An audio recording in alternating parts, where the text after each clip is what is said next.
ये वैसा वाला नहीं होना चाहिए कि नो स्टडी नो प्रॉब्लम वाला, कि नहीं नहीं मैम कोई प्रॉब्लम नहीं, बाद में पता चला किसी ने लिख के ही नहीं देखा। ऐसी प्रॉब्लम कोई काम की नहीं, क्योंकि अभी के प्रश्न जो थे वो तो रेडीमेड प्रश्न है, जो कि मैंने आपसे कहा था कि जब तक अपने आर्टिकल चल रहे हैं तो 2 मार्कर में और एक 7 मार्कर में, उसका आप आर्टिकल को लिख के देख लें, सिंपल क्वेश्चन, आर्टिकल डैश जो भी है उसके प्रावधान स्पष्ट कीजिए। तो आप ये रोज लिख के देख रहे हैं, कुछ तो चेक करवा रहे हैं, पर इस तरफ किसी ने नहीं करवाए, इस तरफ किसी ने नहीं करवाए, इस वाली पट्टी ने करवाए हैं। नहीं, दिखा के सबूत नहीं चाहिए मुझे, मैं तो ये बोल रही हूँ कि करे हैं, लिखे हैं, दिक्कत है तो बताओ। नहीं है दिक्कत, वो नहीं होना चाहिए कि लिखा ही नहीं है तो दिक्कत ही नहीं है, क्योंकि इस वाली पट्टी ने नहीं चेक करवाए और इस वाली ने नहीं करवाए। ये पूरा महिला मंडल शांत बैठा हुआ है। लिख रहे हैं कि नहीं बस इतना बता दीजिए, लिख रहे हैं ना, ठीक है। क्योंकि वैसे भी मैंने आपको कहा था स्टार्टिंग में, तो अभी आप देखकर लिखिए तो भाषा पकड़ ये सब आ जाएगी, बट आर्टिकल 32 तक अब आप लोग को बहुत लीनियंसी मिल गई है, आपने खूब देख के भी लिख लिया है, अब पर क्लास में आंसर राइटिंग करेंगे। शुरुआत में मैंने इसलिए नहीं दिया था, पहले अंडरस्टैंडिंग नहीं थी, फिर इसलिए नहीं दिया कि भाई भाषा की पकड़ नहीं आ पाएगी, पर अब इतना टाइम काफी होता है देने के लिए। अब क्लास में करेंगे, आर्टिकल 32 हो जाए अपना मौलिक अधिकार, इससे रिलेटेड एनालिसिस क्वेश्चन और कर लेते हैं। इसके बाद पर अपन क्लास में या तो लास्ट में 10 मिनट या स्टार्टिंग में 10 मिनट क्लास में क्या करें, क्योंकि क्लास में करने का अलग इम्पैक्ट होता है। जब हम क्लास में करते हैं तो दिमाग थोड़ा अलग लेवल पर एक्टिव होता है हमारा, तो इतना मैं इसलिए पहले से बता रही हूँ, इससे ज्यादा लीनियंसी कोई नहीं देगा। इतनी पहले से इसलिए बता रही हूँ ताकि आप प्रिपेयर रहो, ऐसा ना हो कि एंड टाइम पे आपका पेन ना चले, फिर आप बोलो मैडम लिखते नहीं बन रहा, अब सिखा दो। इसीलिए तो अपन अभी से सीख रहे हैं ना, प्रिपरेशन कर रहे हैं कि लिख लिख के देखते रहे। हाँ, आंसर में जहां दिक्कत आएगी वो तो डिस्कस करेंगे ही, बट ये प्रॉब्लम नहीं होनी चाहिए कि लिखते ही नहीं बन रहा। जैसे कुछ लोगों ने जिनने अभी तक बिल्कुल नहीं लिखा होगा उनको आएगी ये दिक्कत, मुझे पता है, मैं आने वाली समस्याओं का अंदाजा लगा पा रही हूँ। इसलिए अभी आप लिख के देखते रहो, अभी आपको रोज का ऑप्शन है देख के लिखने का, इसके बाद अपन स्टार्ट करेंगे। आप लोग जाएंगे कब वैसे घर? आज ही? वाह, आज तो गुरुवार है, शुक्रवार शनिवार 2 दिन और पढ़ लो। सैटरडे को कौन सी डेट पढ़ रही है? 26। तो आप लोग कब जाएंगे? 26, ठीक है। तो मतलब अपने पास, ठीक है, तो क्लास में आंसर राइटिंग फिर दिवाली के बाद करना ही ठीक रहेगा ना, क्योंकि अगर करेंगे भी तो एक आधे दिन हो पाएगी दिवाली। खुशी तो देखो कानों तक। उसी दिन, हाँ उसी दिन टेस्ट, जिस दिन तुम दिवाली के बाद आए उसी दिन टेस्ट, आसमान से टपके खजूर में अटके। नहीं, जरूरी है, एक आध झटका जरूरी है। क्वेश्चन पेपर देख रहे हो ये जो आ रहे हैं, थर्ड पेपर तुम लोगों ने पढ़ लिया? अभी नहीं पढ़ा तो थर्ड पेपर तो समझ में नहीं आया होगा फिर, जिनने नहीं पढ़ा है बिल्कुल भी। पेपर सही आ रहे हैं वैसे, सही इन द सेंस वही वाली बात, बहुत टफ भी नहीं आ रहे हैं पेपर, और आसान भी ऐसे नहीं आ रहे हैं कि बिल्कुल आसान। कई बार क्या है, कुछ क्वेश्चन घर पे आसान लगते हैं क्योंकि हम यहाँ पे रिलैक्स मोड में देखते हैं, आराम से बैठे हैं, हमारे ऊपर कोई प्रेशर नहीं है, पर सेम क्वेश्चन पेपर जब आप एग्जामिनेशन हॉल में देखते हैं तो आपके दिमाग अलग लेवल पे परफॉर्म करता है। तो पेपर को आप ना तो इजी में रख सकते हो ना टफ में, मॉडरेट लेवल पर है। पर इस मॉडरेट लेवल में अगर किसी की थोड़ी भी अच्छी तैयारी है, अच्छी तैयारी मतलब जो कंटेंट आ रहा है वो तो सबका तैयार होगा, इतना कठिन तो है नहीं कि कंटेंट ना बने। प्रेजेंटेशन, हैंडराइटिंग, फैक्ट्स, सबका जिसने कॉम्बिनेशन बहुत अच्छे से रख दिया, सिलेक्शन पक्का है। बहुत मतलब वो वाले पेपर हैं ये, जो हल्की सी तैयारी पे जो सिलेक्शन लेने वाले पेपर होते हैं ना, ये वो वाले पेपर हैं, बहुत अच्छे से डिजाइन है। चलो खैर, अपन तो जब देंगे तब देंगे, फिलहाल अपन उसी की तैयारी करते हैं। आर्टिकल 32, हाँ पूछिए। किसकी किसकी? हाँ हाँ हाँ, एक सेकेंड उनका प्रश्न सुनो। हाँ, कौन सी नास्तिक विचारधारा? जैसे कौन से? हाँ, तो वो भी उनकी विचारधारा है। आस्तिकता भी एक विचारधारा है, नास्तिकता भी एक विचारधारा है। अभी आपने उसमें पढ़ा होगा आपके हिस्ट्री में, अपने जो दर्शन है वो भी आस्तिक दर्शन है, नास्तिक दर्शन है, तो बिल्कुल है, स्वतंत्रता है। हाँ, ये स्वतंत्रता नहीं है कि कोई किसी के बारे में आक्षेप लगाने लग जाए, गलत वर्ड बोलने लग जाए, किसी का अपमान कर रहे हैं, ये उसकी स्वतंत्रता में नहीं आता। क्योंकि स्वतंत्रता का सिंपल सा हिसाब है कि आपकी स्वतंत्रता वहीं खत्म हो जाती है जहां दूसरे की स्वतंत्रता शुरू हो जाती है। तो हाँ, अपने विचार का प्रचार प्रसार करने का अधिकार है, पर इसका अधिकार मतलब ये नहीं कि पता चला मान लीजिए कोई हिंदू धर्म के बारे में गलत कहने लगे, क्रिश्चियनिटी के बारे में कहने लगे, मुस्लिम इस्लाम के बारे में, वैल्यूज के बारे में गलत कहने लगे तो बिल्कुल केस किया जा सकता है, क्योंकि वो अब मानना में आएगा। पर हाँ, किसी व्यक्ति के खिलाफ, पर ऐसा कभी होता नहीं, आपने कभी नहीं देखा होगा, भले ही अब अपवाद हर जगह होते हैं और बेवकूफ बेतुके लोग भी हर जगह होते हैं, वो एक अलग बात है, पर मैक्सिमम आप मेजोरिटी पाओगे। अगर कभी विवाद हो भी रहा है ना, तो मान लीजिए कोई हिंदू के किसी पुजारी के प्रति कुछ कह रहा होगा फॉर एग्जाम्पल, पर वो हिंदुइज्म के प्रति नहीं कह रहा होगा। आप कभी देखेंगे अगर कोई आरोप वगैरह लगा रहे होंगे, ये जो थर्ड क्लास डिबेट्स आती रहती है, आप देखेंगे कभी वो इस्लामिज्म के प्रति कुछ नहीं बोल रहे होंगे, इस्लाम के किसी पर्टिकुलर मौलवी की किसी पर्टिकुलर हरकत के बारे में बात हो रही होगी, कभी उसकी वैल्यूज के बारे में आपने नहीं सुना होगा, क्योंकि इतनी नैतिकता और समझ सब में है, क्योंकि जो धर्म है उनकी वैल्यूज बहुत नैतिक है ना। तो अब कुतर्क और अपवाद में बात हो जाए, बहुत ही रेयरेस्ट ऑफ द रेयर आपको एग्जांपल ले आए तो बात अलग है, पर जनरली ऐसा नहीं होता है। तो जो आप जिसकी बात कर रहे हो वो नास्तिकता वाले की, हाँ, अगर वो सिर्फ अपने बात रख रहे हैं, विचार रख रहे हैं, तो बिल्कुल इट्स ओके। दिक्कत तब बनेगी जब वो किसी धर्म के बारे में उल्टा सीधा बोलने लग जाए। कई बार जैसे होता है, किसी वैल्यूज के प्रति बोलने लग जाए, गॉड गॉडेस के प्रति बोलने लग जाए, हाँ, तब की केस अलग होगा, पर अपना विचार करने का अधिकार है, क्योंकि अंतःकरण में वो 3 शब्द है ना, मानने की, आचरण करने की और प्रचार करने की स्वतंत्रता, तो उसके अंदर आएगा।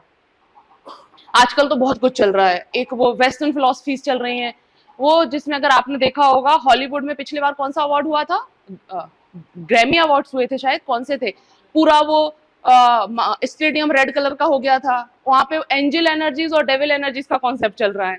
तो आजकल उसमें डेविल को वो कर रहा है, आपने वो इल्यूमिनाटी वगैरह का सुना होगा।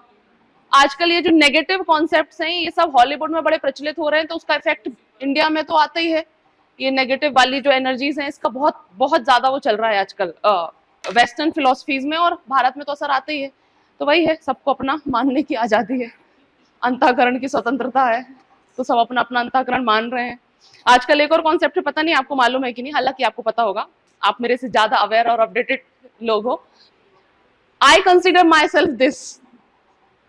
आप लड़का हो, अगर आप अपने आप को आज से लड़की कंसिडर करने लगते हो, तो आपकी आइडेंटिटी लड़की मानी जाएगी। पता है ये वाला कॉन्सेप्ट आजकल यूएसए में जो चल रहा है, I consider myself cat. तो अब तुम्हारे जो अधिकार होंगे, अब तुमको कोई इंसान तुम्हारे नाम से और उससे नहीं बुला सकता। इसका एक बड़ा फनी सा मैंने एक देखा था, यूएसए का था, कोई केस आया था अभी कुछ दिन पहले की बात है। उस लड़के ने खुद को लड़की कंसिडर किया हुआ है, तो उसके जो कुछ कागज आए होंगे, डॉक्यूमेंट्स, और उसने ऑब्वियसली सूचित कर दिया होगा, जैसे अपना नाम चेंज करते हैं तो अपन करते हैं ना न्यूज़पेपर्स वगैरह में सब जगह, तो उसने वो किया होगा। तो नॉर्मली वो लड़का था, तो उसके जो नाम से कागज आए होंगे वो लड़के के नाम से आए होंगे, और उसको हर जगह हिज, हिम, ही इस तरह से प्रोनाउंस किया गया हो, एड्रेस किया गया होगा। तो उसने उस पर केस कर दिया था कि I consider myself as a girl, तो मुझे एज अ गर्ल ट्रीट किया जाना चाहिए था, और उस पर उसने केस कर दिया था। तो कहने का मतलब दुनिया में बहुत कुछ आलतू फालतू फिलोसफीज चल रही हैं जो किसी के आसपास है, अंतःकरण की स्वतंत्रता के आसपास बहुत बकवास बकवास चीजें चल रही हैं। मैं तो थोड़ी सी कम अवेयर रहती हूँ, हॉलीवुड टाइप की चीजें अपने थोड़े दिमाग में कम देर से जाती हैं, इसलिए मैं कम उम्र के लोगों से बहुत कांटेक्ट रखती हूँ। एक मेरे दोस्त मिलेंगे आपको मुझसे 10 से 15 साल छोटे, एक मेरे बेस्ट फ्रेंड्स मिलेंगे आपको 10 से 15 साल बड़े। मतलब मेरे लिटरली बेस्ट फ्रेंड्स जो है ना, मेरे से या तो 10 से 15 साल बड़े हैं या तो 10 से 15 साल छोटे हैं। वो कहते हैं ना, बोथ वर्ल्ड्स की जानकारी बहुत अच्छे से लगती है, क्योंकि आप किसी से ऐसे पूछो नहीं बताएगा। बट जैसे मेरी बेस्ट फ्रेंड, एक मेरी कजिन मेरे पास आएगी 2-3 महीने में, और वो सारी इंफॉर्मेशन देके जाती है दुनिया में क्या चल रहा है। दीदी एआई में क्या क्या हो सकता है, हम लोग क्या क्या करते हैं, हॉलीवुड में क्या चल रहा है, इंडिया में क्या चल रहा है, ये जो जेनजी वाली चीजें होती है ना, ये वाली। अब अपन कई बार अपनी जनरेशन के हिसाब से चलते रहो ना, तो बहुत सारी चीजों से आप अनजान रह जाते हो, और दुनिया में जो कुछ चल रहा है वो तो सबके लिए चल रहा है ना। तो एज अ अवेयरनेस लेवल, ये नहीं कह रही हूँ कि इन सब में आप इतना इन्वॉल्व हो जाएं, बट हाँ, आपके आसपास जो चल रहा है पता तो होना ही चाहिए कि ये चीज क्या है, एटलीस्ट इतना पता रहे, कैसी है, क्यों है, नहीं जानना अपन को, पर इतना तो पता रहे ऐसा कुछ चल रहा है आपके सामने, कहीं टॉपिक आए और आप ऐसे एकदम गवारों जैसे देख रहे हैं, ये क्या है भैया, हमको नहीं पता, वैसी कंडीशन नहीं आनी चाहिए। चलिए, अनुच्छेद 32 है ना, सबसे इंपॉर्टेंट अधिकार है आपका आर्टिकल 32, जिसका हेडिंग है संवैधानिक उपचारों का अधिकार। नाम से ही पता चल रहा है कि ये क्या करने वाला है, क्या करने वाला है ये, उपचार, ट्रीटमेंट। और ट्रीटमेंट किसके खिलाफ करेगा? सारे जो मौलिक अधिकारों का हनन होने पर हम सुप्रीम कोर्ट जा सकते हैं, हाई कोर्ट जा सकते हैं, न्यायालय जा सकते हैं, वो शक्ति हमें मिलती है इस आर्टिकल 32 से। मतलब कि अपन ने ये तो कह दिया कि हम कोर्ट जा सकते हैं, न्यायालय की शरण ले सकते हैं, न्यायोचित है, बट ये बात भी तो कहीं लिखी होनी जरूरी है ना। तो वो वाली जो बात है सबसे इंपॉर्टेंट वो लिखी गई है आर्टिकल 32 में। इसी वजह से डॉक्टर बी आर अम्बेडकर ने कहा था इसको आपके संविधान की आत्मा और हृदय। नॉर्मली ज्यादातर लोगों ने प्रस्तावना को कहा है ना संविधान की आत्मा। बी आर अम्बेडकर ने कहा था कि मेरे हिसाब से जब ये बहस चल रही थी कि संविधान का मूल पाठ किसे कहा जाए, और जब आर्टिकल 32 की बहसें हो रही थी, क्योंकि प्रस्तावना की तो बातें चल ही रही थी, तब उन्होंने कहा था अगर मेरे विचार से पूछा जाए कि अगर संविधान का सबसे इंपॉर्टेंट पार्ट कौन सा है तो वो है आर्टिकल 32। क्योंकि अगर आर्टिकल 32 ही नहीं रहेगा तो सारे मौलिक अधिकार तो धरे के धरे रह जाएंगे, सारी बातें बेकार है ना फिर तो, कि आपको ये अधिकार भी है, ये अधिकार भी है, ये अधिकार भी है। अगर आपको यही अधिकार ना दिया जाए कि आप इसके हनन पे न्यायालय जा सकते हो तो सारे अधिकार फेल है। तो डॉक्टर बी आर अम्बेडकर ने कहा था इसको संविधान की आत्मा और हृदय। अब ये वर्क कैसे करता है, तो इसमें इसका जो मेन कॉन्सेप्ट है, पहली चीज तो यही है कि आपके मौलिक अधिकार, फंडामेंटल राइट्स, इनका उल्लंघन होने पर आप जा सकते हैं न्यायालय की शरण में। और न्यायालय में जो सुप्रीम कोर्ट है, सर्वोच्च न्यायालय, उसको अधिकारिता दी गई है अनुच्छेद 32 के तहत। सेम यही अधिकार दिया गया है हाई कोर्ट्स को आर्टिकल 226 के तहत। पर यहां समझने वाली बात यह है कि इसका मतलब क्या हुआ। इसका मतलब यह हुआ कि जब भी आपके खिलाफ आपका कोई भी मान लीजिए विधिक अधिकार है और उसका हनन होता है, मान लीजिए आपकी संपत्ति का अधिकार है, हनन होता है, आप डायरेक्ट सुप्रीम कोर्ट नहीं जा सकते। आप अपने नियरेस्ट कोर्ट में जाएंगे जो आपके अधिकार क्षेत्र में आता होगा, जो भी सेशन कोर्ट, जो भी आपका राजस्व न्यायालय जो आता होगा, आप पहले आपकी अपील वहां होगी। उसके बाद जब वो सॉल्व होगा उसके बाद आप अगली अपील कर सकते हो अपर कोर्ट्स में, फिर अपर कोर्ट में, फिर अपर कोर्ट में। मतलब आप डायरेक्ट सुप्रीम कोर्ट या हाई कोर्ट नहीं जा सकते। पर मौलिक अधिकारों को आर्टिकल 32 में डालने का अर्थ ये होता है कि डायरेक्ट सुप्रीम कोर्ट जाया जा सकता है और आर्टिकल 226 के तहत डायरेक्ट हाई कोर्ट जाया जा सकता है। नॉर्मली सारे केस, अगर मान लीजिए कुछ केस ऐसे होते हैं जो डायरेक्ट हाई कोर्ट जाए भी जा सकते हैं तो भी उनको हाई कोर्ट के रास्ते सुप्रीम कोर्ट जाना पड़ता है। इस अनुच्छेद की खासियत यह है कि आर्टिकल 32 के तहत डायरेक्ट ही सुप्रीम कोर्ट जाया जा सकता है। तो वो जो अर्थ शब्द निकल कर आता है कि सुप्रीम कोर्ट को संविधान का रक्षक और गारंटर बनाया गया है। आपने ये लाइन सुनी होगी कि संविधान का रक्षक और गारंटर कौन है। रक्षक मतलब उसकी रक्षा करने वाला, अंतिम व्याख्या करने वाला, और गारंटर मतलब गारंटी देने वाला कि हनन होगा तो कहां जा सकते हो। तो वो बनाया गया है किसको, सर्वोच्च न्यायालय को, सुप्रीम कोर्ट को। इसको भी अधिकार है, पर इसके अधिकार और इसके अधिकार में अंतर क्या है। अनुच्छेद 32 के तहत जो अधिकार दिया गया है वो सुप्रीम कोर्ट को दिया गया, उसमें हाई कोर्ट शामिल नहीं है। हाई कोर्ट की जो अपने आर्टिकल्स हैं उसके तहत इसको भी अधिकार है। कहने का मतलब क्या हुआ, कहने का मतलब ये हुआ कि अगर मान लीजिए हाई कोर्ट के पास कोई मौलिक अधिकारों के हनन पे जाता है तो ये चाहे तो अपने कर्तव्य से मना कर सकता है कि भाई नहीं होगी सुनवाई, सुप्रीम कोर्ट में होगी। बट अगर आप सुप्रीम कोर्ट पहुंच जाते हैं तो वो अपने कर्तव्य से मना नहीं कर सकता। यहां पर इसको एक एज अ विवेकाधिकार दिया गया है, यहां पर इसका एक संवैधानिक अधिकार है हमारा नागरिकों का, और सुप्रीम कोर्ट का ये संवैधानिक कर्तव्य है। तो ये दो तीन छोटी छोटी सी चीजें समझना इसलिए जरूरी है। कई बार ऐसा प्रश्न आ सकता है कि अच्छा संवैधानिक उपचारों के अधिकार से संबंधित आर्टिकल 32 है, ठीक है, हाई कोर्ट के अधिकार से क्या अलग है उसमें। या कई बार ऐसा प्रश्न हो जाता है आर्टिकल 32 और आर्टिकल 226 में अंतर बताइए। सिंपल 2 मार्कर में भी आ सकता है, 7 मार्कर में भी आ सकता है। अगर पेपर को थोड़ा सा टफ और एडवांस बनाना होगा तो वो अंतर बताइए नहीं पूछेंगे, वो फिर उस तरह से पूछ लेंगे अच्छा ये बताइए कि संवैधानिक उपचारों के अधिकार के मामले में या मौलिक अधिकारों के हनन के मामले में किसका न्याय क्षेत्र बड़ा है। तो इस तरह से कई तरह के क्वेश्चन इसमें से निकल के आ सकते हैं। तो इसलिए जब हमको इनकी कॉन्सेप्चुअल क्लैरिटी रहेगी तभी हम वो हर तरह के प्रश्नों को डील कर पाएंगे। तो कहने का मतलब आर्टिकल 32 की तरह आपके अंतर्गत आप सुप्रीम कोर्ट जा सकते हैं, ये अपने आप में एक मौलिक अधिकार है। मौलिक अधिकार कहने का मतलब कि डायरेक्ट सुप्रीम कोर्ट जाया जा सकता है और सुप्रीम कोर्ट मना नहीं कर सकता कि भाई तुम अपील होकर नहीं आए, क्योंकि सुप्रीम कोर्ट के सारे केस अपील होकर जाते हैं। अपील मतलब जब आप एक कोर्ट में जाते हैं, सेटिस्फाइड नहीं होते हैं तो उसके अपर कोर्ट में जाते हैं, फिर उसके अपर कोर्ट में जाते हैं, क्योंकि उसका आपको वो लगता है वेरिफिकेशन। जैसे मान लीजिए हाई कोर्ट कोई केस जाता है तो वेरिफिकेशन लगता है कि आप डिस्ट्रिक्ट कोर्ट से ऑलरेडी आ चुके हो, वेरीफाइड है कि हाई कोर्ट में लगाया जा सकता है। ऐसे ही जब हाई कोर्ट के द्वारा वेरीफाइड होता है कि ये सुप्रीम कोर्ट के लिए एलिजिबल है तभी सुप्रीम कोर्ट जाया जा सकता है। तो ये प्रोसेस होती है। मूल अधिकारियों के मामले में वो आपसे ये नहीं कह सकते कि कहाँ है तुम्हारा हाई कोर्ट का कागज, दिखाओ हाई कोर्ट से तुम अप्रूव्ड हो, ऐसा कोई नहीं कर सकता क्योंकि वो मौलिक अधिकारों के हनन का मामला है। तो आर्टिकल 32 के तहत आपके मौलिक अधिकारों के हनन के बारे में कोर्ट जाना अपने आप में मौलिक अधिकार है। ये चीज यहाँ पे समझने की है। आपके मौलिक अधिकारों के मामले में हाई कोर्ट जाना अपने आप में मौलिक अधिकार नहीं है, ये एक विवेकाधिकार है हाई कोर्ट का कि आप जा सकते हैं, कंसिडरेबल रहा तो वो कंसिडर कर लेंगे, पर अगर ऐसी कोई परिस्थितियां रही, राजनीतिक परिस्थितियां, प्रशासनिक परिस्थितियां, न्यायिक परिस्थितियां, तो ये मना कर सकते हैं, बट सुप्रीम कोर्ट कभी मना नहीं कर सकता, क्योंकि वो अपने आप में एक मौलिक अधिकार है। ये छोटी सी बात समझने की है। अब इसके सिंपल सी बात है, अगर हम न्याय क्षेत्र की बात करेंगे तो बड़ा किसका होगा? सुप्रीम कोर्ट का होगा, क्योंकि इसकी जो अधिकारिता है पूरे देश पर है, हाई कोर्ट की अपने राज्य पर है। बट यहाँ पे एक छोटा सा ट्विस्ट आ जाता है, जिसकी वजह से आ जाता है कि सुप्रीम कोर्ट को ये जो सारे अधिकार दिए गए हैं, और ये आर्टिकल 32 के तहत सिर्फ और सिर्फ मौलिक अधिकारों के उल्लंघन के मामले में है, कि अगर मौलिक अधिकार का उल्लंघन होता है तो ये सारी कहानी जो मैंने आपको बताई है वो लागू होगी। बट हाई कोर्ट के मामले में अन्य विधिक अधिकारों के मामले में भी ये अधिकार दिया गया है। तो अगर मान लो विधिक अधिकार मतलब मौलिक अधिकार 12 से लेके 32-35 के बाद के जितने भी और कहीं का उल्लंघन होता है, तो ये जो स्पेशल अधिकारिता सुप्रीम कोर्ट की सिर्फ मौलिक अधिकारों के मामले में है। हाई कोर्ट 226 के तहत और भी विधिक अधिकारों के उल्लंघन पर ये सारी कार्यवाहियां कर सकता है। तो यहीं से ट्विस्ट वाला प्रश्न आ जाता है कि न्याय क्षेत्र किसका बड़ा है। तो जब हम बोलेंगे नहीं, ऐसे एक शब्द में नहीं बोला जा सकता कि हाई कोर्ट का कि सुप्रीम कोर्ट का, फिर तो वो वाली बात आ जाएगी, क्यों सुप्रीम कोर्ट का, तो हमको स्पेसिफाई करना पड़ेगा कि राज्य क्षेत्र के हिसाब से सुप्रीम कोर्ट का बड़ा है। राज्य क्षेत्र मतलब टेरिटरी, तो राज्य क्षेत्र के हिसाब से अधिकारिता किसकी ज्यादा है? Supreme court. अगर ये बोला जाए कि पावर या शक्तियों के आधार पर किसका बड़ा है, तो हाई कोर्ट का बड़ा है, क्योंकि हाई कोर्ट और भी अधिकारों के मामले में ये सारी कार्यवाही कर सकता। बात आती कौन सी कार्यवाही, तो वो कार्यवाही होती है रिट। हाई कोर्ट और सुप्रीम कोर्ट मौलिक अधिकारों के हनन के मामले में 5 रिट जारी करते हैं। तो वो रिट क्या होती है वो अभी अपन समझेंगे, पर फिलहाल हम जो मैं समझाना चाह रही हूँ कि आप जो कॉन्सेप्ट अपने दिमाग में क्लियर रखें वो ये है।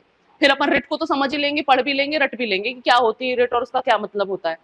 तो कहानी समझ में आई कि मौलिक अधिकारों के हनन के मामले में न्यायालय जाया जा सकता है। ये अपने आप में मौलिक अधिकार है जो कि आर्टिकल 32 के तहत डिफाइन है। इसका मतलब ये हुआ कि आप डायरेक्ट सुप्रीम कोर्ट जा सकते हो, क्योंकि अदर केसेस में आप डायरेक्ट सुप्रीम कोर्ट नहीं जा सकते हो। हर एक स्तर पर कार्यवाही होती है, सुनवाई होती है, अप्रूवल मिलता है, तब ही अपील के तौर पे आप अगले न्यायालय पे जा सकते हो। जिला से हाई कोर्ट से सुप्रीम कोर्ट, पर इसमें आप जा सकते हो, पहली चीज। दूसरी चीज, मौलिक अधिकारों का हनन होने पर सुप्रीम कोर्ट या हाई कोर्ट जो भी है वो रिट जारी करते हैं, और ये रिट जारी करने का अधिकार सुप्रीम कोर्ट को सिर्फ और सिर्फ फंडामेंटल राइट्स के उल्लंघन के मामले में है। बट हाई कोर्ट को फंडामेंटल राइट्स के मामले में भी है और अन्य विधिक अधिकारों के उल्लंघन के मामले में भी है। क्लियर है? अगली चीज क्या बोली थी मैंने कि हाई कोर्ट का जो 226 है ये विवेक अधिकार है, 32 के तहत डिफाइन नहीं है। इसलिए अगर मौलिक अधिकारों का उल्लंघन होने पर हाई कोर्ट जाते हैं तो वो चाहे तो मना भी कर सकते हैं।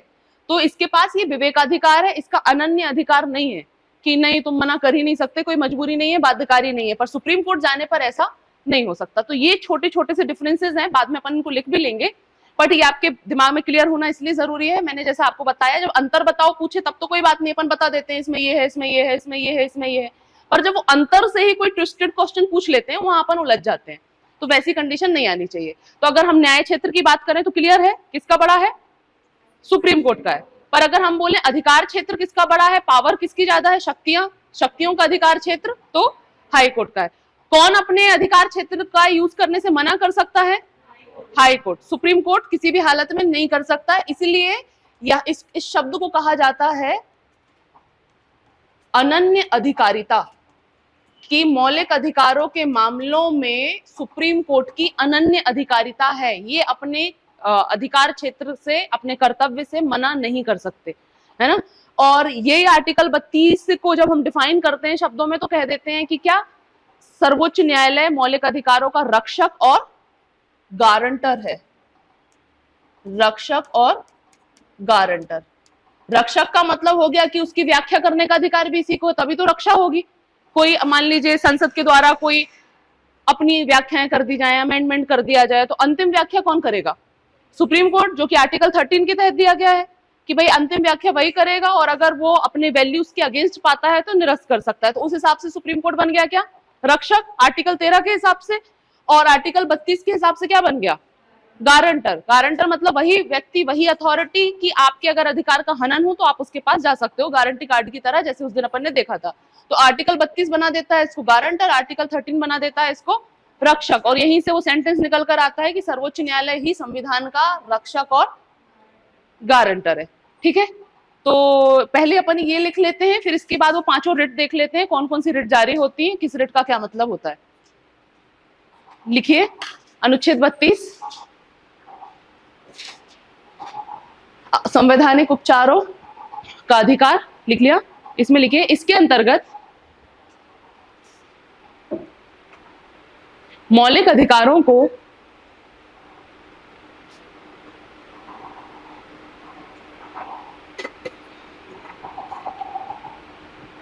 संविधान द्वारा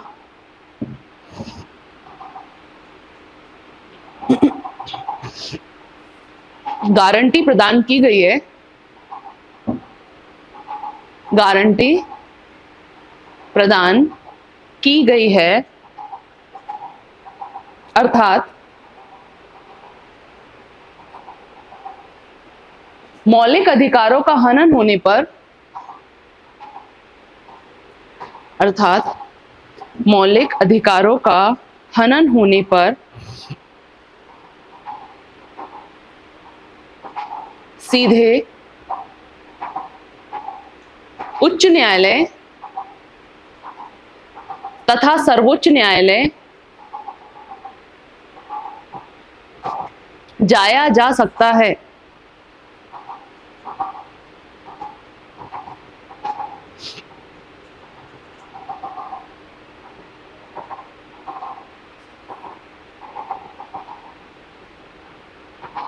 पैरा चेंज करके लिखिए, आर्टिकल 32 के तहत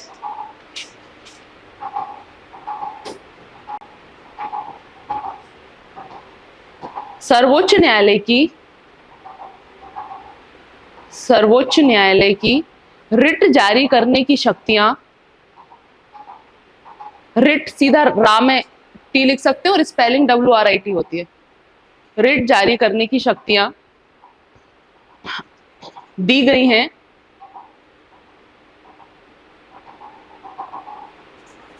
वहीं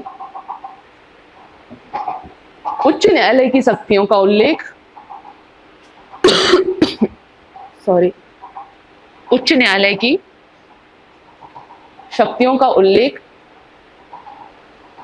अनुच्छेद 226 में है।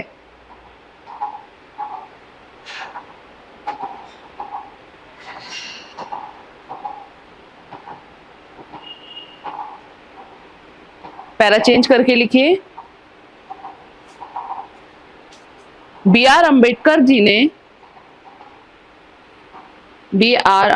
जी ने अनुच्छेद 32 को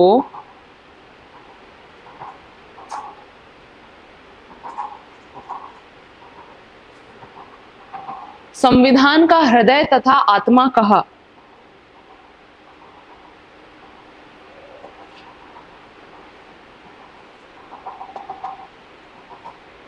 हृदय तथा आत्मा कहा।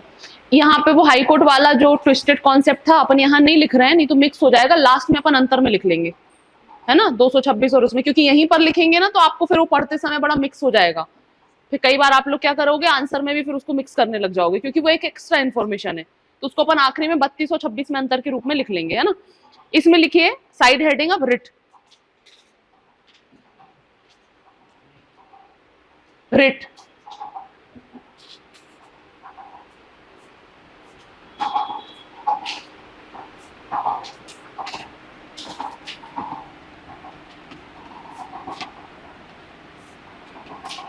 पहले इसकी परिभाषा लिख लीजिए, फिर समझ लेते हैं क्या होती है। लिखिए, रिट एक प्रकार का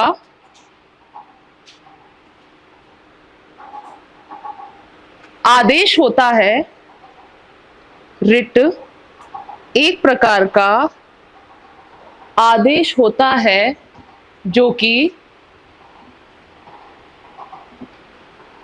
सर्वोच्च न्यायालय द्वारा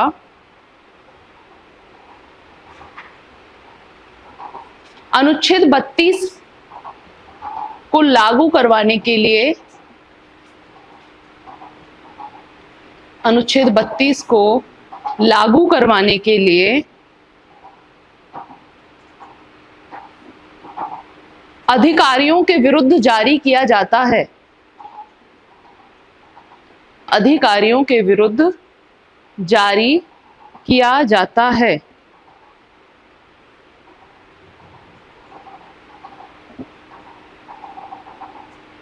लिख लीजिए, फिर अभी समझ लेंगे। जारी किया जाता है अनुच्छेद 32(2) के तहत, इसी में पॉइंट पैरा चेंज करके लिख लेना। अनुच्छेद 32(2) के तहत 5 प्रकार की रिटों का उल्लेख है, 5 प्रकार की रिटों का उल्लेख है। पहली है आपकी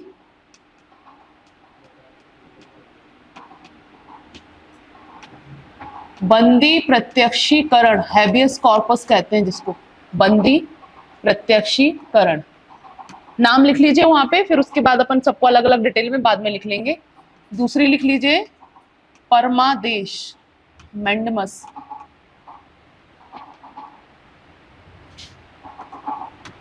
तीसरी हो जाएगी आपकी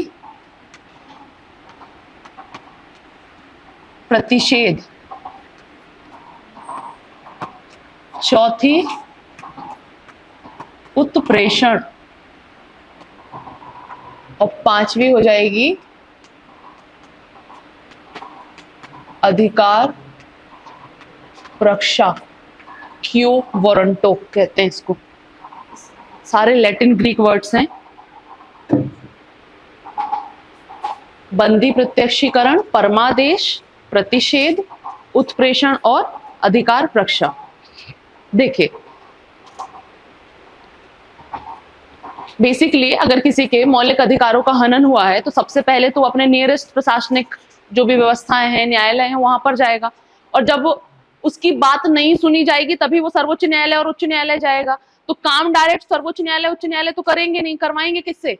अधिकारियों से, क्योंकि कहीं ना कहीं किसी न किसी अधिकारी ने कुछ ऐसा काम किया है जिसके कारण उसके मौलिक अधिकार लागू नहीं हो पा रहे हैं। तो उच्च न्यायालय और सर्वोच्च न्यायालय ये 5 प्रकार की रिट जारी करेंगे। रिट का मतलब क्या है, जो अपन ने अभी परिभाषा में लिखा है कि रिट एक प्रकार के क्या है, आदेश हैं, जो किसके विरुद्ध जारी किए जाते हैं, अधिकारियों के प्रति। किसके लिए जारी किए जाते हैं? तो मौलिक अधिकारों के हनन के मामले में। तो वही है रिट की परिभाषा कि एक प्रकार के आदेश जो अधिकारियों के विरुद्ध किए जाते हैं। अब अपन ने वो एक आसान परिभाषा लिखी है, अगर उसको हम और टिपिकल करना चाहें तो बात आ जाएगी अधिकारी भी कौन से अधिकारी होते हैं।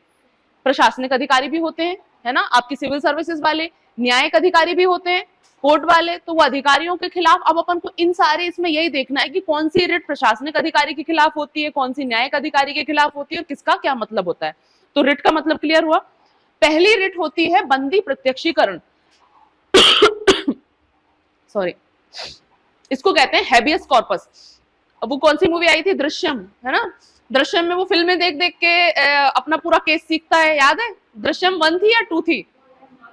1 थी, जिसमें वो बॉडी को वो कर देता है, वो व्हाटएवर फनी सीन है वो, जो भी है आपको पता है। उसमें आपने बार बार उसके मुंह से एक शब्द सुना होगा, हैबियस कॉर्पस, हैबियस कॉर्पस। वो बार बार फिल्म देखता है, पीछे कर करके देखता है कि अच्छा ये किस केस के बारे में बात करे। नहीं देखी आप लोगों ने मूवी? मतलब जिस हिसाब से कुछ लोग क्लूलेस देख रहे हैं तो ऐसा लग रहा है कि कौन से देश की बातें हो रही हैं। वो बार बार एक शब्द रिपीट करता है, हैबियस कॉर्पस, हैबियस कॉर्पस। वो फिल्म देख देख के सीखता है। तो वो हैबियस कॉर्पस, इसी को कहा जाता है बंदी प्रत्यक्षीकरण। इसका मतलब होता है, पहले तो शब्द से देखो, बंदी मतलब जो व्यक्ति बंदी बनाया गया है, प्रत्यक्षीकरण मतलब उसको प्रत्यक्ष करो। इसका सिंपल सा मतलब होता है, अगर किसी व्यक्ति को उसको लगता है कि मुझे अवैध रूप से कैद किया गया है न्यायालय के द्वारा, पुलिस के द्वारा या किसी व्यक्ति के द्वारा, तो वो अपना जब दायर करेगा, अपनी याचिका दायर करेगा, तो न्यायालय के द्वारा जो रिट जारी की जाएगी वो की जाएगी बंदी प्रत्यक्षीकरण।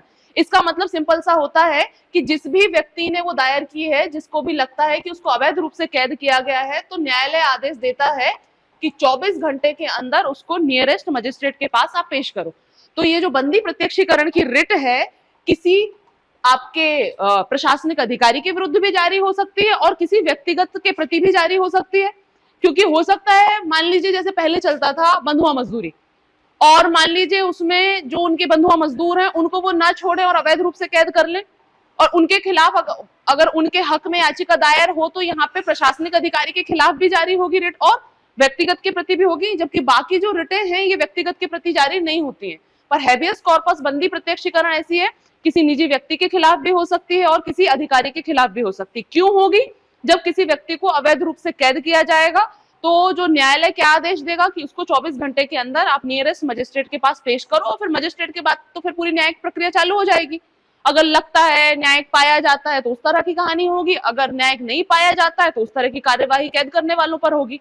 तो ये होती है पहली आपकी बंदी प्रत्यक्षीकरण। एक एक करते जाते हैं और लिखते जाते हैं ना, क्योंकि ये बॉडी मिक्स सी हो जाएंगे, जितनी सिंपल दिख रही है उतनी सिंपल है नहीं, वो फिर मिक्स होने लगती है, पर लिखते चलोगे तो वो बड़ी सिंपल सिंपल सी है। लिखते चलो साथ साथ। नंबर 1 हेडिंग डालिए, बंदी प्रत्यक्षीकरण। नहीं तो पता चला सत्यनारायण की कथा पूरी हो गई और 10 बज गए और कल फिर से कहानी शुरू से शुरू करनी पड़ रही है।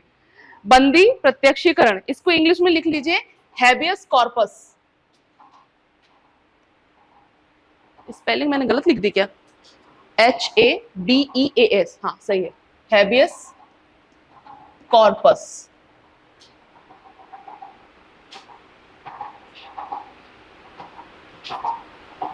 इसको सिनॉप्सिस फॉर्म में लिखते चलिए, है ना, ताकि कंफ्यूजन ना रहे। अर्थ, उद्देश्य और ऐसे सिंपल लिखते चलते हैं अपन।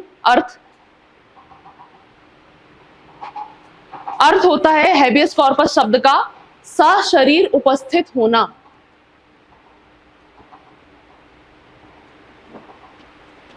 सशरीर उपस्थित होना। ये सारे जो शाब्दिक अर्थ है ना इनके इंग्लिश शब्दों के हैं, हिंदी में तो फिर अलग अब समझ में आ ही जाते हैं नाम से ही, बंदी प्रत्यक्षीकरण से नाम से पता चल रहा है, पर ये जो अर्थ है इनके इंग्लिश वाले टर्मिनोलॉजी के हैं। उद्देश्य लिखिए, अर्थ, उद्देश्य। अवैध रूप से बंदी बनाया गया व्यक्ति, अवैध रूप से बंदी बनाया गया व्यक्ति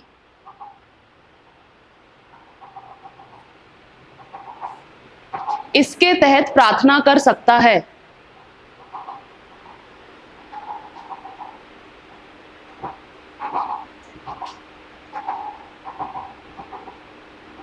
इसके तहत प्रार्थना कर सकता है। अब प्रार्थना का परिणाम क्या होगा? तो परिणाम लिख लीजिए, चाहे उसको परिणाम कह सकते हो चाहे क्रियान्वयन कह सकते हो। न्यायालय संबंधित अधिकारी को, न्यायालय संबंधित अधिकारी को आदेश देता है कि बंदी व्यक्ति को 24 घंटे के अंदर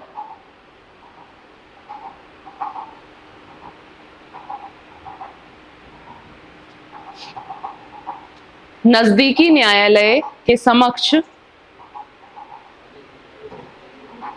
बंदी व्यक्ति को 24 घंटे के अंदर, नजदीकी न्यायालय चाहे न्यायालय अकेला लिख लो, न्यायालय के समक्ष उपस्थित किया जाए।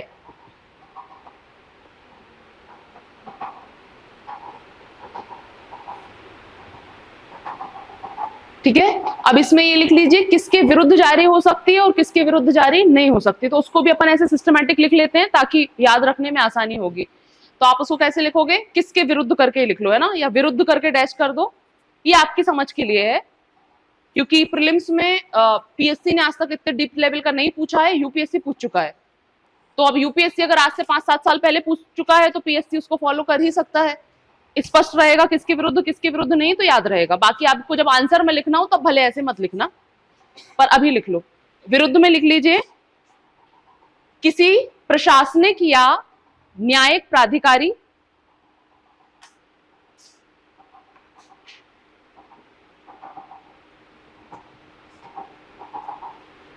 तथा निजी व्यक्ति के विरुद्ध, तथा निजी व्यक्ति के विरुद्ध। और ये निजी व्यक्ति आपको बाकी किसी रिट में नहीं मिलेगा, इसलिए यहाँ पे इंपॉर्टेंट है, निजी व्यक्ति के विरुद्ध।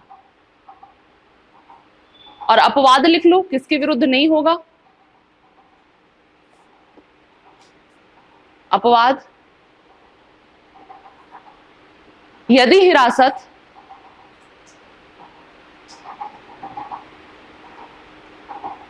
चिम चिम लिखने में दिक्कत हो रही होगी ना, बंद करवा लो एग्जैक्ट स्विच पता हो तो। हाँ थोड़ी देर में हो जाएगी वो। अभी यहाँ से वो कनेक्शन हट रहे हैं ना, तो मे बी अंदर कुछ डिस्टरबेंस आ जाते होंगे, कुछ कुछ वायर्स वगैरह। मिलेंगे फिर अपन दिवाली के बाद वहीं वेदा में। हाँ ये खाली हो रहा है ना, इसलिए तो ये सारे काम चल रहे हैं ना, इसलिए थोड़ा डिस्टरबेंस चल रहा है। हाँ एक कैंपस शिफ्ट होके वेदा में क्लासेस लगेंगी आपकी दिवाली के बाद, इसलिए ये सब काम चल रहा है, इसलिए मेंटेनेंस थोड़ा सा दिक्कत कर रहा है, क्योंकि कहीं और का वायर निकलता है तो दूसरी जगह पे थोड़ा बहुत असर तो पड़ ही जाता है, इसलिए वो पहले से है। अच्छा तो चल पता चल जाएगा, आ जाएगा हॉल नंबर सब पता चल जाएगा, लोकेशन।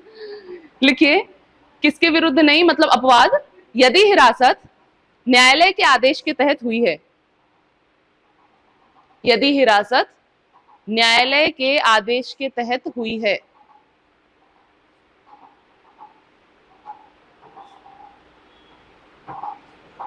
यदि हिरासत न्यायालय के आदेश के तहत हुई है। कुल मिलाके अगर न्यायिक हिरासत हुई है, जुडिशियल कस्टडी हुई है, तब जुडिशियली ही कस्टडी है तो जुडिशरी ही क्यों उसके खिलाफ पारित करेगी, ये तो उस कंडीशन के लिए है ना कि अवैध किया गया है।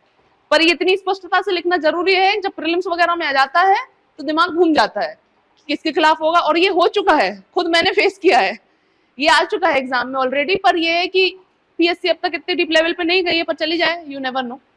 तो स्पष्ट रहे कि इनके खिलाफ है और उसके खिलाफ नहीं है। अगला है परमादेश, नाम से इंग्लिश में कहते हैं इसको मैंडमस। परमादेश नाम से ही पता चल रहा है क्या, कोई परम आदेश है किसी बड़ी अथॉरिटी का, तो इसका अर्थ होता है हम आदेश देते हैं। किसको देंगे, तो ये किसी अधिकारी को देंगे।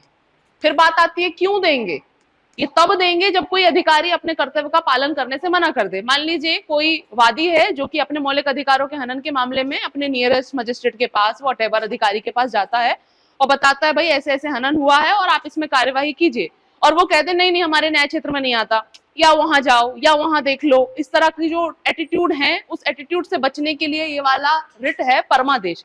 इस परमादेश में किसी अधिकारी को ये आदेश दिया जाता है कि वो अपने कर्तव्य का पालन करे, और क्यों पालन नहीं कर रहा है वो अगला उसमें आ जाएगा, अधिकार प्रक्षा, वो अपन बाद में देखेंगे। पर परमादेश तब होता है जब कोई अधिकारी अपना कर्तव्य पालन करने से मना कर देता है, तो उसके खिलाफ जो रिट जारी होती है वो होती है परमादेश या मैंडमस। उसका अर्थ ही होता है क्या, हम आदेश देते हैं। अब आप सोच के देखो ये किसके खिलाफ किया जा सकता होगा, किसको दिया जा सकेगा ये आदेश,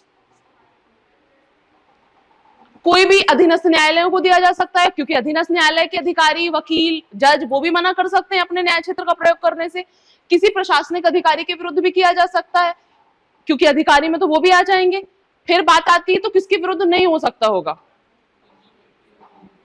हाँ निजी व्यक्ति के नहीं आएगा, मतलब जो गैर सरकारी होगा उसके खिलाफ तो हो ही नहीं सकता, सिंपल सी बात है। दूसरा राष्ट्रपति, राज्यपाल, उनके खिलाफ हो सकता है क्या कि हम आदेश देते हैं आप अपने इसका पालन करें, क्योंकि मौलिक अधिकारों के हनन के मामले में कोई उनके पास जाएगा क्यों। और दूसरी चीज वही वाली बात है, पद की गरिमा, तो राष्ट्रपति, राज्यपाल और किसी भी निजी व्यक्ति के खिलाफ परमादेश जारी नहीं किया जा सकता है, ये सिर्फ और सिर्फ अधिकारी के खिलाफ होता है। अब वो अधिकारी प्रशासनिक अधिकारी भी हो सकते हैं, अधीनस्थ न्यायालयों के न्यायाधीश और बाकी अधिकारी भी हो सकते हैं। तो लिख लीजिए इसको, परमादेश अर्थ इसका इंग्लिश में लिख लो मैंडमस।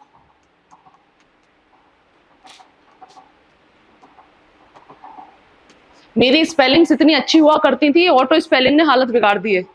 अपन 2 शब्द लिखते हैं वो 4 शब्द ले आता है, वो ए ई का बड़ा दिक्कत होने लग गया है। नहीं तो पहले मुझे कभी स्पेलिंग में प्रॉब्लम नहीं आती थी, अब वो ए ई वाला बड़ा कंफ्यूजन होता है, ई आई, वो जो बीच के वर्ड्स होते हैं, क्योंकि अपन ने वहां 2 शब्द लिखे और वो ऑटो स्पेल आ गया। एक वो ऑटो स्पेल ने आदतें बहुत खराब कर दी हैं, और एक मोबाइल नंबर याद नहीं रहते। कभी कहीं फंस जाओ ना तो पापा का वो नंबर याद रहता है जो सबसे पहला पुराना वाला होगा। जब अपन स्कूल में थे उस समय अगर घर में कोई नंबर था तब तो वो नंबर याद है, बट उसके बाद अगर किसी की सिम चेंज हुई है, जियो के नंबर आए हैं, अगर आप कहीं फंस जाओ आप मरी हालत में भी कॉल नहीं कर सकते हो। पहले कम से कम वो लैंडलाइन वाली आदतों में सबके नंबर मुंह जुबानी याद हुआ करते थे, और मैं तो फेमस हुआ करती थी 5th 6th क्लास में। बोलो वो जैसे बच्चे को बोलते हैं ना डांस करके दिखाओ, मुझसे बोलते थे नंबर बताओ, इसका नंबर, उसका नंबर, उसका नंबर, पूरे गांव भर की डायरेक्टरी रट रखी थी मैंने।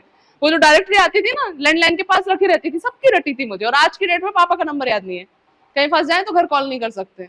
और ऐसी दिक्कत स्पेलिंग्स में आ गई है। खैर, अर्थ लिखिए, हम आदेश देते हैं। उद्देश्य, जब कोई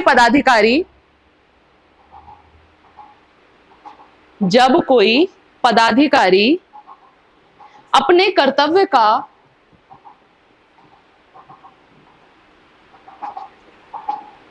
समुचित पालन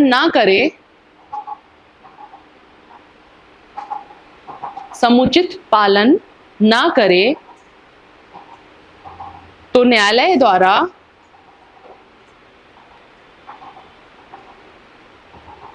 उसके विरुद्ध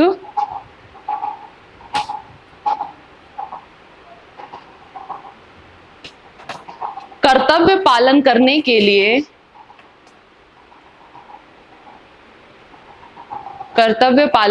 के लिए परमादेश रिट जारी की जाती है। परमादेश रिट जारी की जाती है। ठीक, किसके विरुद्ध? तो लिख लो विरुद्ध करके।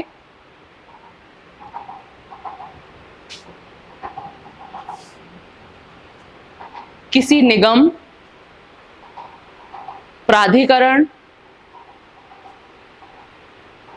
किसी निगम कॉर्पोरेट, किसी निगम प्राधिकरण अथॉरिटीज, निगम प्राधिकरण तथा अधीनस्थ न्यायालयों के विरुद्ध,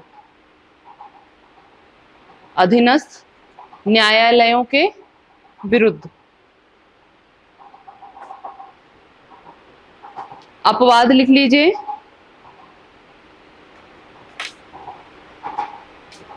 राष्ट्रपति, राज्यपाल, राष्ट्रपति, राज्यपाल, मुख्य न्यायाधीश, राष्ट्रपति, राज्यपाल, मुख्य न्यायाधीश और निजी व्यक्ति।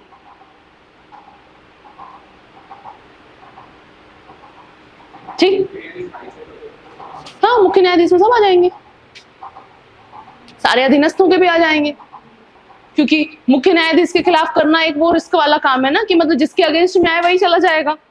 और मुख्य न्यायाधीश का काम तो न्याय देना है, किसी न हमेशा किसी के सपोर्ट में रहेगा तो किसी ना किसी के खिलाफ तो रहेगा ही। तो इसलिए मुख्य न्यायाधीशों को हमेशा थोड़ी एक्स्ट्रा विशेषाधिकार दिए जाते हैं, नहीं तो वो तो दिक्कत आ जाएगी। अधीनस्थ न्यायालय में सारे, अगर मान लो सुप्रीम कोर्ट है तो उसके अधीनस्थ, पूर्व वैसे तो अधीनस्थ कहा जाता है जो जिला स्तर के होते हैं उनको, बट यहाँ पे इसका सिंपल सा मतलब हो गया, अगर सुप्रीम कोर्ट जारी करेगा तो उसके सारे अधीनस्थ पे करेगा, और हाई कोर्ट जारी करेगा तो उसके अधीनस्थ पे करेगा।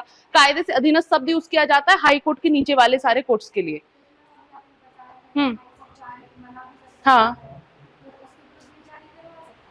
नहीं तो उसका विवेकाधिकार है ना, क्योंकि 32 के तहत नहीं है।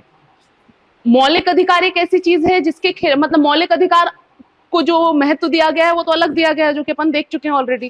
पर मान लीजिए कई बार कंडीशंस बहुत सारी होती है ना, कई बार केस लंबित होते हैं, कई टेक्निकल प्रॉब्लम्स होती है, पर सुप्रीम कोर्ट के मतलब सुप्रीम कोर्ट तो फिर वही वाली बात है कि अब दादाजी की बात अब किसके पास जाओगे आप कोई काम के लिए अपने चाचा से बोल सकते हो, पापा से बोल सकते हो, एक बार अगर वो मना कर दे फिर आखिरी किसी के पास तो होगा ना कि जहां से आप नहीं लौट सकते हो, तो ऐसी कोई व्यवस्था होनी पड़ेगी। हाई कोर्ट को ड्यू टू टेक्निकल प्रॉब्लम्स कई बार मना करना पड़ सकता है, पर अब सुप्रीम कोर्ट तो मना नहीं कर सकता ना, मतलब कहीं तो एक होगा जो लास्ट लिमिट होगी। नॉर्मली केसेस क्या होते हैं, अधीनस्थ से होते होते धीरे धीरे ऊपर जाते हैं। इनके मामले में खास बात यह है कि आप डायरेक्ट उधर पे जा सकते हो, ये इसकी खासियत है। दूसरी चीज, आर्टिकल 32 में जो जिक्र किया गया है वो हाई कोर्ट का नहीं किया गया है, किसका किया गया है? सुप्रीम कोर्ट का। इसलिए ये जो सारी अधिकारिता जो सबसे ज्यादा है वो सुप्रीम कोर्ट की है। आर्टिकल 226 के तहत तो वो एक्स्ट्रा अधिकार है जो कि अपन न्यायपालिका के अधिकारों में पढ़ेंगे, उसमें अपन अधीनस्थ न्यायालय भी पढ़ेंगे, प्राधिकरण भी पढ़ेंगे, उसमें अपन सेशन कोर्ट, डिस्ट्रिक्ट कोर्ट सब कुछ पढ़ेंगे, अभी अपने सिलेबस में है ना, तो अभी तो अपन ने वो वाली चीजें पढ़ी नहीं है। ठीक, इसके बाद आती है दो चीज आपकी, प्रतिषेध और उत्प्रेषण। ये दोनों ही जो रिटे हैं लगभग सेम है, थोड़ा सा अंतर है, इसलिए अक्सर 2 मार्कर में इनके बारे में प्रश्न आता ही है, और कभी भी आ सकता है कि इन दोनों में अंतर बताओ। एक एक समझ लेते हैं। पहली चीज जो कॉमन है दोनों में वो ये है कि दोनों ही रिटें किसके खिलाफ की जाती हैं? न्यायालय। अब न्यायालय कौन से होंगे? वही वाली बात, अपने अधीनस्थ न्यायालय, क्योंकि ऊपर वाला न्यायालय ही आदेश देगा तो अपने अधीनस्थ न्यायालय को दे रहा होगा। ये किसी भी अधिकारी के खिलाफ नहीं होती है। परमादेश होता है अधिकारी के खिलाफ, बंदी प्रत्यक्षीकरण होता है अधिकारी के खिलाफ, उत्प्रेषण और प्रतिषेध अधिकारी के खिलाफ नहीं होते हैं, अधीनस्थ न्यायालय। अब बात आती है कि फिर ये करते क्या है? प्रतिषेध, नाम से ही पता चल रहा है किसी काम को काम करने से मना करना। प्रतिषेध करना मतलब रोकना। तो प्रतिषेध कब किया जाता है? मान लीजिए किसी केस की सुनवाई चल रही है और उनके अपर कोर्ट्स में ये बात पहुंचती है कि भाई मौलिक अधिकार का उल्लंघन है, उनके न्याय क्षेत्र के बाहर है और आप इस पे कार्यवाही कीजिए। तो किसी अधीनस्थ न्यायालय में अगर ऐसी कोई कार्यवाही चल रही है जो उनके न्याय क्षेत्र के बाहर है तो उसको ऑन द स्पॉट रोकने के लिए, कब? सुनवाई के दौरान अपने काम से रोकने के लिए कौन सी रेट जारी की जाएगी? प्रतिषेध, कि भाई ये आपके अधिकार क्षेत्र के बाहर आता है। पर मान लीजिए कि सुनवाई हो चुकी है और सुनवाई के बाद, सुनवाई डन हो गई है और सुनवाई के बाद ये वाली बात वहां पहुंचती है अपर कोर्ट्स में कि ये जो न्याय दिया गया है, ये जो निर्णय दिया गया है उनके अधिकार क्षेत्र के बाहर था। अब सुनवाई तो हो चुकी है, तो अब क्या किया जाएगा? उस काम को सुधारा जाएगा। तो उस काम को सुधारने के लिए रिट जारी की जाती है उत्प्रेषण। अब सुधारा कैसे जाएगा? उत्प्रेषण मतलब वो जो आपका केस था इसको ऊपर की तरफ प्रेषित कीजिए। वैसे तो इसका जो इंग्लिश मीनिंग है, इसका जो इंग्लिश वर्ड है उसको कहते हैं सर्टिटोरिया, व्हाटएवर, मैं प्रोनाउंस नहीं कर पाऊंगी। उसका जो इंग्लिश वर्ड है वो लैटिन ग्रीक वाले वर्ड है, उनके प्रोनाउंसिएशन वैसे अपनी इंग्लिश से अलग है।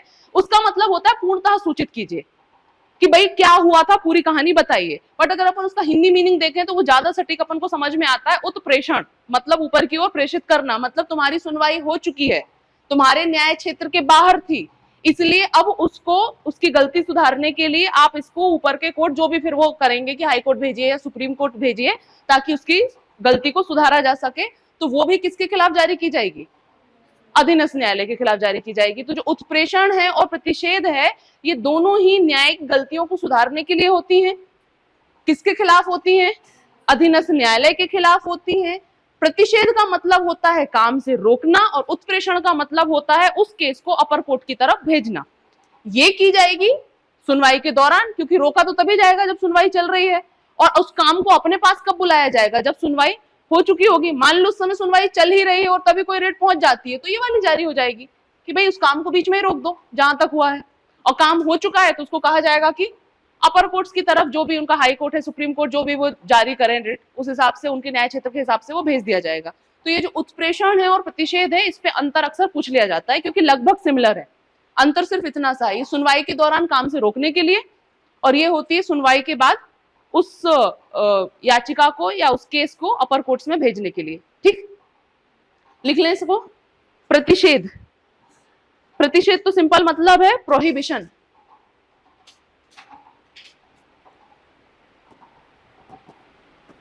प्रोहिबिशन, किसी भी काम को प्रोहिबिटेट करना, अर्थ मना करना या रोकना, मना करना या रोकना। उद्देश्य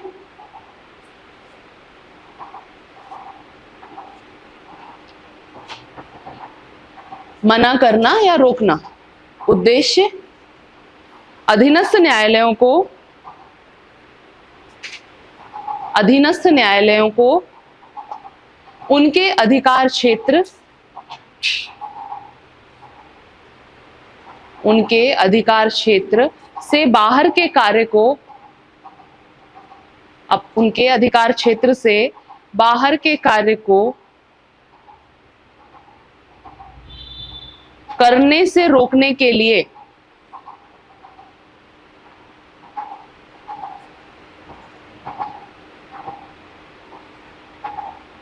विरुद्ध अधीनस्थ न्यायालय और न्यायाधिकरण, अधीनस्थ न्यायालय और न्यायाधिकरण, ट्रिब्यूनल्स। क्या हुआ? कहां से? पूरा कहां से छूटा है?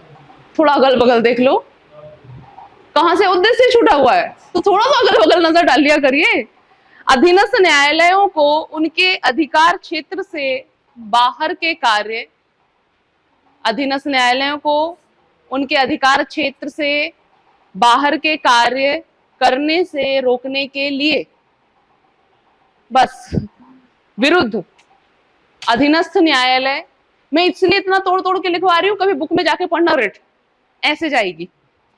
कारण यही है क्योंकि इतनी टिपिकल भाषा वो ऐसे कहना चाहिए ना, वो कॉम्प्लिकेटेड सेंटेंसेस में लिखी होती है ना कि समझ में नहीं आता ये कहना क्या चाह रहा है। इसको मैं तोड़ तोड़ के इसलिए लिखवा रही हूँ ताकि हर बात क्लियर हो जाए, ये मीनिंग है, ये उद्देश्य ये है। अभी आप इसका एक डेमो के लिए पढ़ना घर जाके, जो भी किताब होगी उसमें, क्योंकि वो इतने जहां पे लिखी गई है ना संविधान में, इतनी कॉम्प्लिकेटेड लैंग्वेज में लिखी हुई है, ये दिमाग का ही दही हो जाता है कि क्या कहना क्या चाह रहे हैं ये। अब इससे ज्यादा तो और ही क्या सिंप्लीफाई होगा ये। विरुद्ध अधीनस्थ न्यायालय और न्यायाधिकरण, और उसमें लिख लो विशेष, यह सुनवाई के दौरान जारी की जाती है। और न्यायाधिकरण ट्रिब्यूनल्स,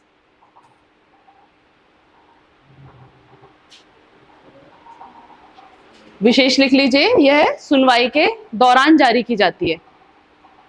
ठीक, नेक्स्ट है आपका उत्प्रेषण। ये उत्प्रेषण का प्रोनाउंसिएशन मेरे से करते नहीं बन रहा था, अब आप कर लेना। लिख लो इसकी स्पेलिंग, CERTIO,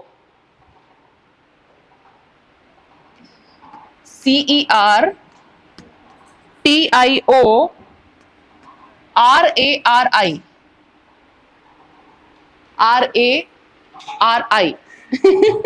अच्छी लगी स्पेलिंग? CERTIORARI,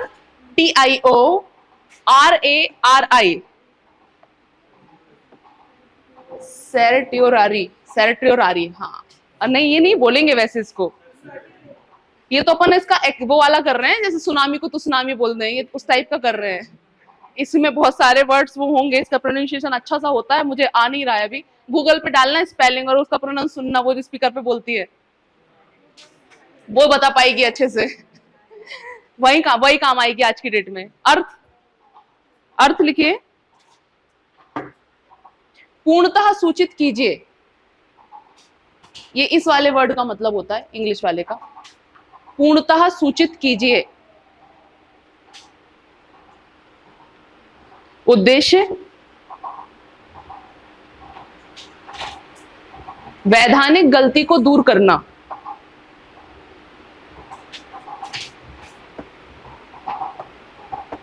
वैधानिक गलती को, त्रुटि को दूर करना। विरुद्ध अधीनस्थ न्यायालय